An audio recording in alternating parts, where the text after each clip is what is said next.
10 باتیں بیوقوفی کی نشانیاں ہیں، ان بیوقوفیوں سے بچنے کی ضرورت ہے اگر گھر اچھا آباد کرنا ہے۔ سب سے پہلی بات کہ ایک بندہ نیکی تو کرے نہیں مگر جنت کی امید رکھے، فرماتے تھے کہ یہ بیوقوفی کی علامت ہے۔ توجہ فرمائیے، کیا فرماتے تھے کہ ایک آدمی نیکی تو کرے نہیں اور جنت کی امید رکھے، یہ بے وقوفی کی علامت ہے۔ نمبر 2، ایک آدمی خود بے وفا ہو اور دوسروں سے وفا کی امید رکھے، فرماتے تھے یہ بے وقوفوں کی نشانی ہے۔ تیسری بات، ایک آدمی کی طبیعت میں سستی ہو اور وہ چاہے کہ میری خواہشیں پوری ہو جائیں، فرماتے تھے یہ بے وقوفی کی علامت ہے۔ سست آدمی کی خواہشیں کبھی پوری نہیں ہوتی، اپنی خواہشوں کو پورا کرنے کے لیے کام کرنا پڑتا ہے، تو فرماتے تھے کہ سستی ہو بندے کی طبیعت میں اور دل میں امید رکھے کہ میری خواہشات، میرے آبجیکٹو پورے ہو جائیں گے، تو یہ بے وقوفی کی علامت ہے۔ نمبر 4، فرمایا کرتے تھے آدمی اپنے بڑوں کی نافرمانی کرے اور امید رکھے کہ چھوٹے میری فرما برداری کریں گے، فرماتے تھے یہ بے وقوفوں کی علامت ہے۔ ایسا کیسے ہو سکتا ہے جب ہم نے اپنے بڑوں کی فرما برداری نہ کی، چھوٹے ہماری کیسے کریں گے؟ پھر 5ویں بات فرمایا کرتے تھے کہ آدمی بیماری کے اندر بد پرہیزی کرے اور پھر شفا کی امید رکھے، یہ جو ہے بے وقوفوں کی علامت ہے۔ شوگر کے مریض ہیں، میٹھا کھانے سے بچتے نہیں، پھر کہتے ہیں جی کمپلیکیشن ہوتی جا رہی ہیں، وہ تو ہوں گی ہی صحیح، بچنا پڑے گا، اس لیے بد پرہیزی نہیں کرنی چاہیے۔ تو جو آدمی بیماری میں بد پرہیزی کرے اور شفا کی امید رکھے، فرماتے تھے یہ بے وقوفی کی علامت ہے۔ 6ویں بات فرماتے تھے کہ جو آدمی اپنی آمد سے زیادہ خرچ کرے اور خوشحالی کی امید رکھے، یہ بے وقوفوں کی علامت ہے۔ اور کئی مرتبہ عورتیں ایسی غلطی کر گزرتی ہیں، جتنی چادر اتنے پاؤں پھیلانے چاہیے۔ اگر خامن کی ایک حد تک جو ہے وہ آمد ہے تو پھر اپنے خرچوں کو بھی اتنا رکھیں، اگر خرچے زیادہ کر لیں گی تو پھر جھگڑے ہوں گے۔ اس لیے فرماتے تھے بزرگ کہ ایک آدمی تنخواہ سے زیادہ خرچ کرے اور پھر خوشحالی کی امید رکھے، یہ بے وقوفی کی علامت ہے۔ 7ویں بات فرماتے تھے کہ مشکل وقت میں لوگوں کی مدد بندہ نہ کرے اور امید رکھے کہ میرے مشکل وقت میں لوگ میری مدد کریں گے، فرماتے تھے یہ بے وقوفوں کی علامت ہے۔ اور 8ویں بات کہ فرمایا کرتے تھے کسی دوسرے کو راز بتا کر یہ کہہ دینا کہ آگے نہ بتا دینا، آگے نہ بتانے کی امید رکھنا، یہ بے وقوفوں کی علامت ہے۔ اور عام طور پر یہ بات زیادہ دیکھی گئی کہ عورتیں ایسی باتیں جو دوسرے کو نہیں بتانا چاہتی وہ اس کو کہتی ہیں کہ اچھا میں نے تو تمہیں بتا دیا، آگے نہ بتانا، وہ کہتی ہے بہت اچھا، پھر وہ آگے کسی کو بتاتی ہے اور کہتی ہے میں نے تو تمہیں بتا دیا، آگے نہ بتانا، آگے نہ بتانے کی امید پر یہ راز اوپن سیکرٹ بن جاتا ہے، ٹاک آف دی ٹاؤن بنا ہوا ہوتا ہے۔ اور عورتیں اس عادت میں اکثر ملوث دیکھی گئیں، دل میں بات رکھ نہیں سکتی، ذرا سی بات میں اپنا سب کچھ بتا دیں گی، جو پیٹ میں لیے پھریں گی وہ بھی بتا دیں گی۔ لہذا اس بات کا جو ہے خیال رکھنا چاہیے، راز راز ہوتا ہے۔ المجالس بالامانہ، مجالس کے اندر جو باتیں ہوتی ہیں وہ امانت ہوتی ہیں، اگر دوسرے بندے نے اس کو پسند نہیں کیا تو یہ باتیں دوسرے کے سامنے نہیں کہنی چاہیے، مگر وہ باتیں جو شریعت کی حدود کے اندر ہوں، باہر کی بات کبھی سوچیں بھی نہیں۔ لہذا ایک بندہ دوسرے کو راز بتا دے اور امید رکھے کہ یہ آگے راز نہیں بتائے گا، فرماتے ہیں کہ یہ بے وقوفی کی علامت ہے۔ اور 9ویں بات فرمایا کرتے تھے کہ 2-4 دفعہ گناہ کر کے پھر اسے چھوڑنے کی امید کر لینا، یہ بے وقوفوں کی علامت ہے۔ اور نوجوان ایسا ہی کرتے ہیں، دل کہتا ہے اچھا یہ گناہ ایک دفعہ کر لیتا ہوں پھر چھوڑ دوں گا، تو جب یہ دل میں امید آ گئی کہ 2-4 دفعہ گناہ کر کے پھر چھوڑ دیں گے، یہ بیوقوفی کی علامت ہے۔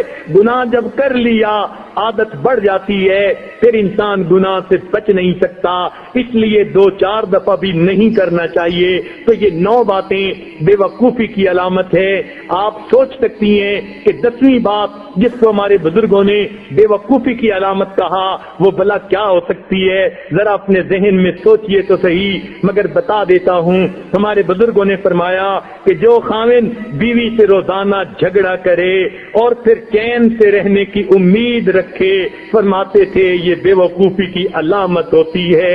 لہذا 10ویں بات کے لیے 9 باتیں آپ کو بتانی پڑ گئی۔ اللہ کرے کہ 10ویں بات خانے میں بیٹھ جائے۔ لہذا جو خاوند روز گھر کے اندر بیوی سے لڑتا ہے، ڈانٹ ڈپٹ کرتا ہے، پھر وہ امید رکھے کہ میرے گھر کے اندر خوشیوں بھری زندگی ہوگی، یہ بیوقوفوں کی علامت ہے۔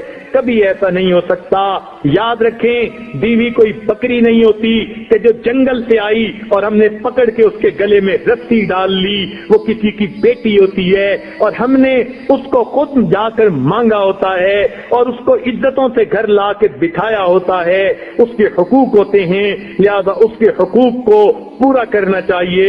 جب کلمہ پڑھا تو پوری شریعت پر عمل کرنا انسان پر لازم ہو گیا۔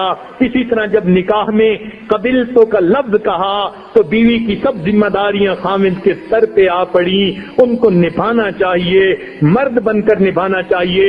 اب ذرا اس پورے مضمون کو یہ عاجز ذرا جو ہے سمیٹتا ہے تاکہ آپ اس بات کی جو ہے پوری جو ہے وہ جو سینٹرل آئیڈیا ہے اس کو سمجھ سکیں کہ بنیادی مقصد یہ ہے خاوند گھر کے اندر پیار محبت کی زندگی گزارے تاکہ گھروں کے اندر الفتیں اور محبتیں ہوں، بچوں کی تربیت اچھی ہو، میاں بیوی خوشیوں بھری زندگی گزاریں، یہ گھر جنت کے گھر کا نمونہ سا بن جائے، چھوٹا سا گلشن بن جائے، پھول ہی پھولوں۔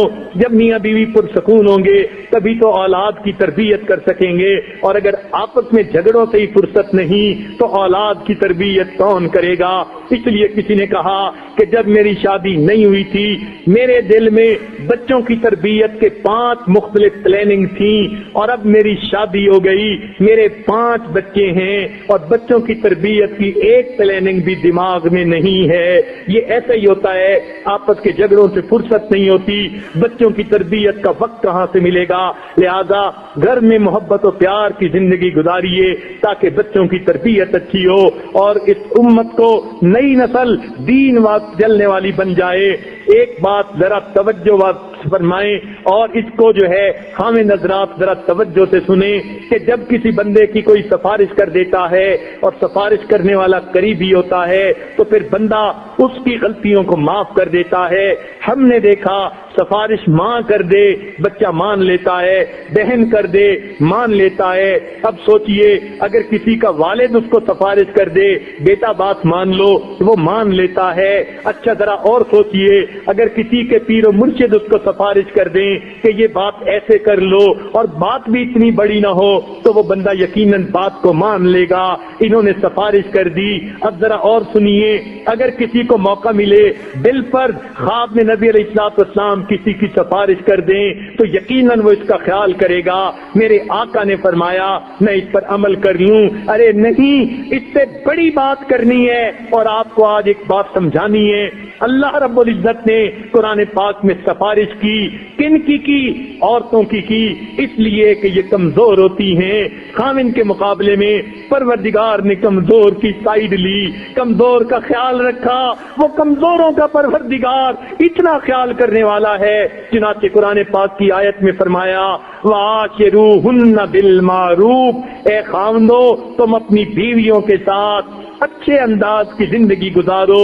تمام مفسرین نے اس آیت کے تحت لکھا ہے ان 2 لفظوں کے ذریعے اللہ تعالیٰ نے بیویوں کی سفارش کی خاوند کو کہ اے خاوند تو اپنی بیوی کے ساتھ اچھی زندگی گزار۔ لہذا مفسرین نے لکھا جو دنیا میں اللہ کی سفارش پر عمل کرے گا قیامت کے دن اللہ اسے جہنم کی آگ میں نہیں ڈالیں گے، فرمائیں گے میرے بندے میں نے سفارش کی تھی تو نے اس کا لحاظ رکھا، چل کل میں تیرا حساب نہیں لیتا، آج تجھے میں جنت میں بھیج دیتا ہوں۔ اور جو بندہ اللہ تعالیٰ کی سفارش کا دنیا میں خیال نہیں رکھے گا، پھر جب اللہ کے پاس پہنچے گا اللہ تعالیٰ فرمائیں گے اچھا تو نے میری سفارش نہیں مانی تھی، اب ذرا میں تیرا حساب ٹھیک طریقے سے لیتا ہوں۔ چنانچہ خاوند پکڑے کھڑا ہوگا، زنجیریں بندھی ہوئی ہوں گی اور ایک ایک بات کا حساب دینا پڑ جائے گا۔